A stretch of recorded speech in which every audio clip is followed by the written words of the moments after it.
bienvenidos a Colombia Antigua. Si quieres saber de dónde fue descargado este video en la información, está el enlace y todo lo que necesitas saber.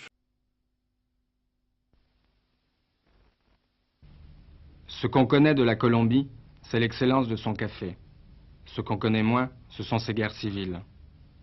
Dans ce pays de 16 millions d'habitants, pourtant, la guerre civile est presque une institution. La dernière, de 1948 à 1952, fit au moins 300 000 morts. Ce fut le temps de la violence.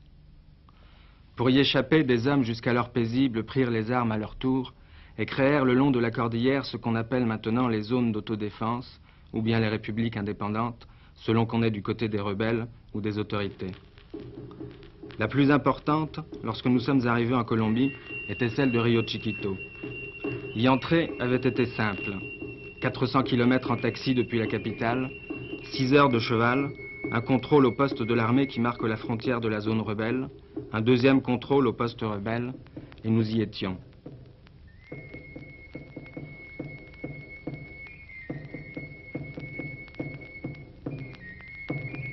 La zone alors est complètement encerclée par l'armée qui s'apprête à l'anéantir.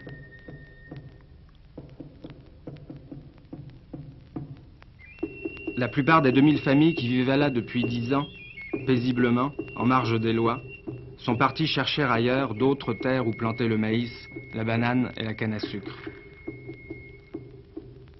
Maintenant, à Rio Chiquito, il ne reste plus que quelques centaines de paysans et de guérilleros.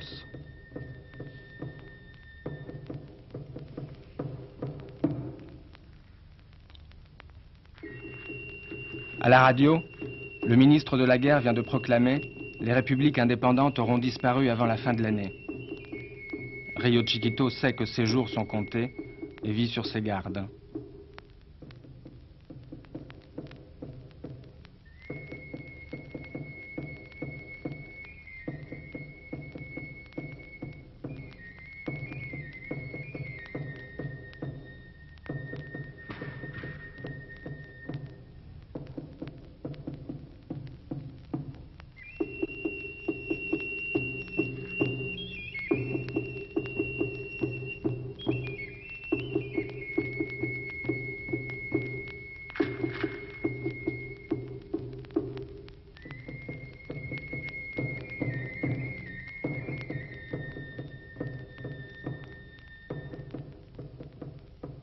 Pourtant, derrière le village, le cours d'éducation politique se déroule comme d'habitude.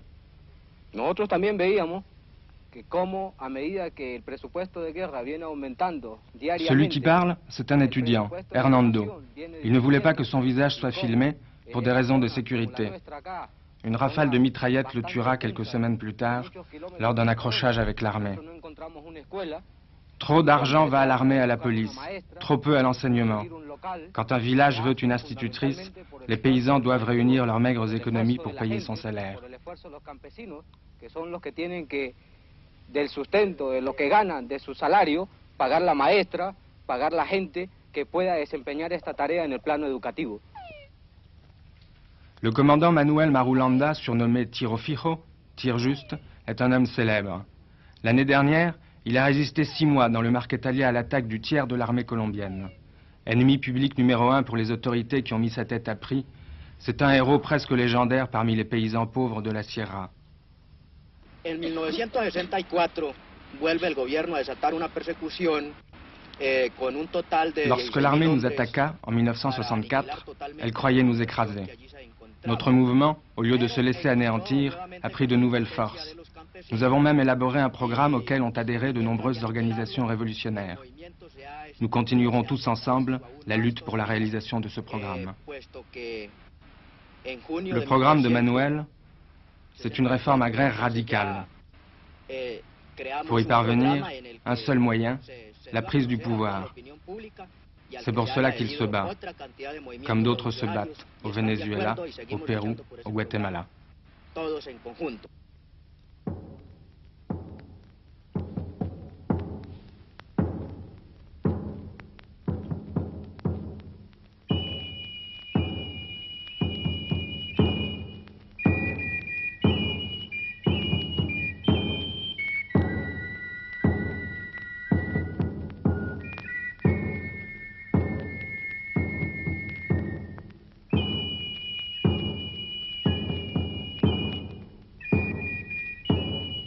Conscient du danger, le gouvernement a décidé de tuer la révolution dans l'œuf. L'armée a mission de précipiter l'épreuve de force avant que le mouvement ne fasse tache d'huile.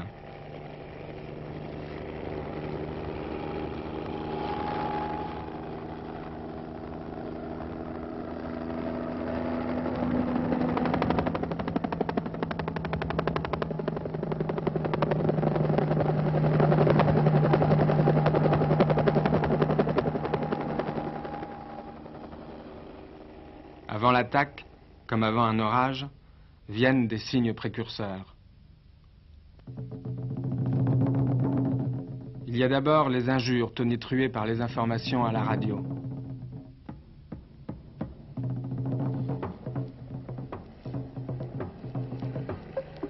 Maintenant, chaque jour, 1, 2, 3 hélicoptères viennent faire leur ronde de surveillance au-dessus de la vallée.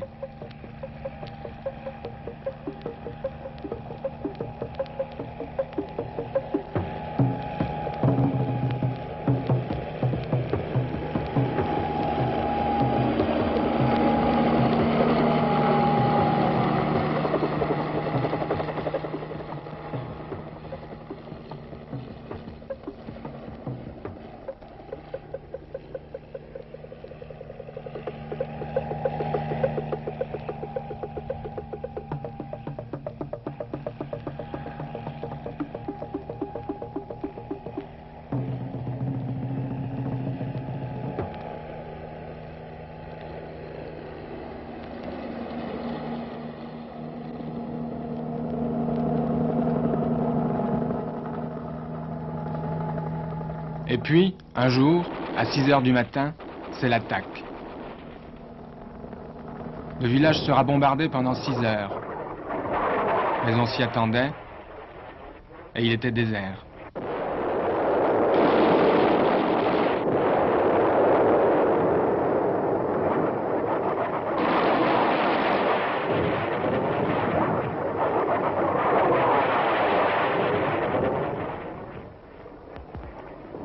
À midi, le village est en cendres.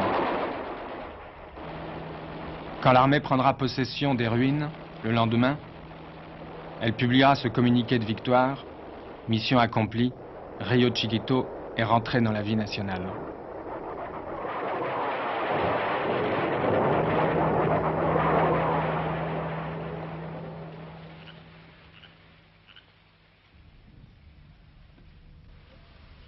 Desde el punto de vista militar guerrillero, Pour les guérilleros, le combat, actualmente simplement, en la región, continue. como el movimiento La zone d'autodéfense de Río Chiquito de autodefensa, devient un mouvement de guérilla. ese movimiento de defensa inmediatamente entre las fuerzas militares a la región se convierte en movimiento guerrillero.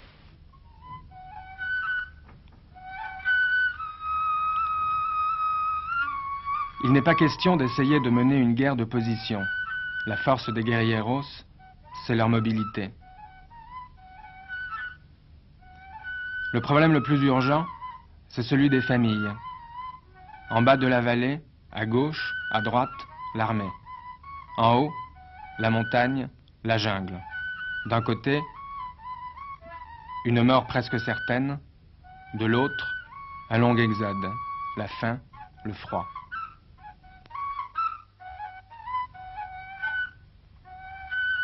Sans hâte, sans panique, hommes, femmes, enfants, tous s'enfoncent dans la forêt. L'armée n'occupera qu'une vallée déserte, des maisons vides, des champs abandonnés.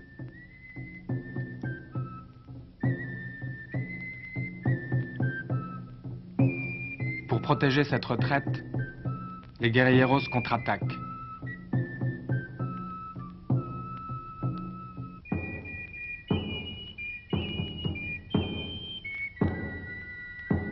Dans la forêt, ils connaissent les moindres passages taillés à la machette dans les fourrés épais. C'est leur terrain. Les brèves embuscades qu'ils tentent de tous côtés aux patrouilles de l'armée sont terriblement meurtrières.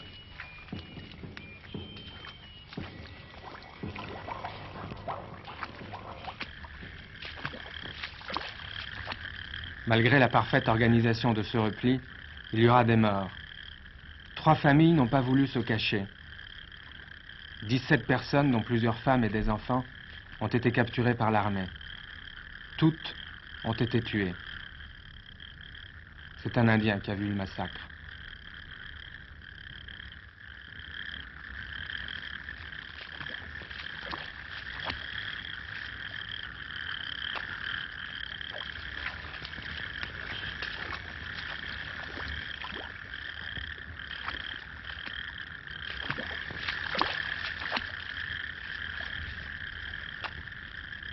Pendant 15 jours, nous vivons parmi ces paysans, cachés dans la jungle. Ils avaient vécu presque tranquilles pendant 10 ans. Ils ont tout perdu, leur maison, leur terre. Ils n'ont plus rien, nulle part où aller, nulle part où vivre. Pourtant, si on lit sur leur visage de la lassitude, il n'y a pas de désespoir. Ils ont une confiance totale dans les guerrieros. Eux savent ce qu'il faut faire. Eux sauront les tirer de là.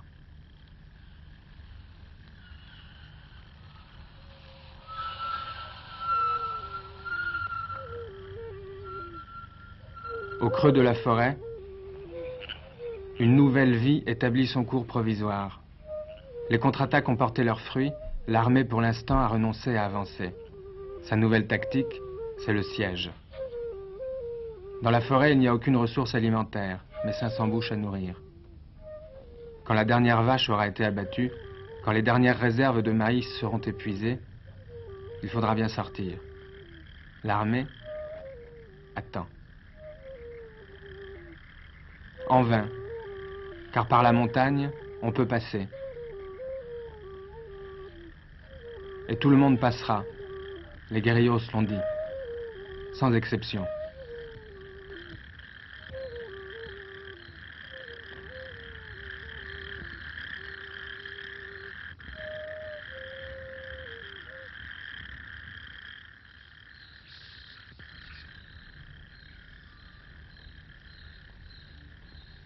Nous sommes restés 15 ans dans les montagnes, m'a dit Manuel. Maintenant qu'il n'y a plus personne, nous devons aller dans les plaines, parmi les paysans. Notre rôle n'est pas de prêcher aux arbres.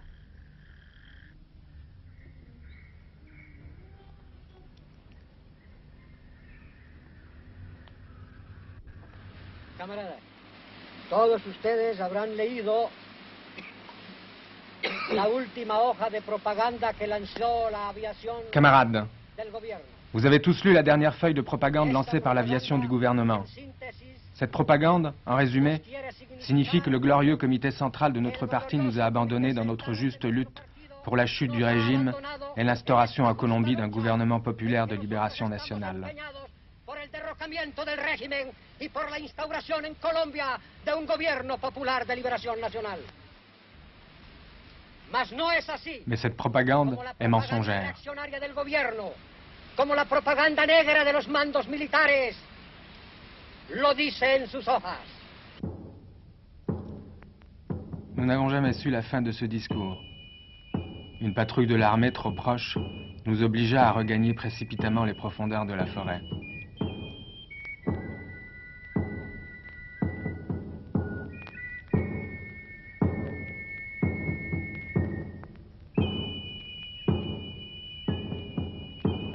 Quelques jours plus tard, accompagnés par 20 hommes, nous quitterons Rio Chiquito. Il nous faudra 25 jours de marche pour traverser l'encerclement que l'armée croyait infranchissable et atteindre des terres plus pacifiques mais moins hospitalières. À Bogota, la police militaire, furieuse de notre curiosité, nous fera emprisonner d'abord, expulser ensuite. Aujourd'hui, la République indépendante de Rio Chiquito n'existe plus. La victoire de l'armée, cependant, n'est qu'une demi-victoire. Le piège s'est refermé sur le vide. Les hommes tenaces qui vivaient là-bas sont ailleurs. L'écho de leur combat nous parviendra sans doute encore longtemps.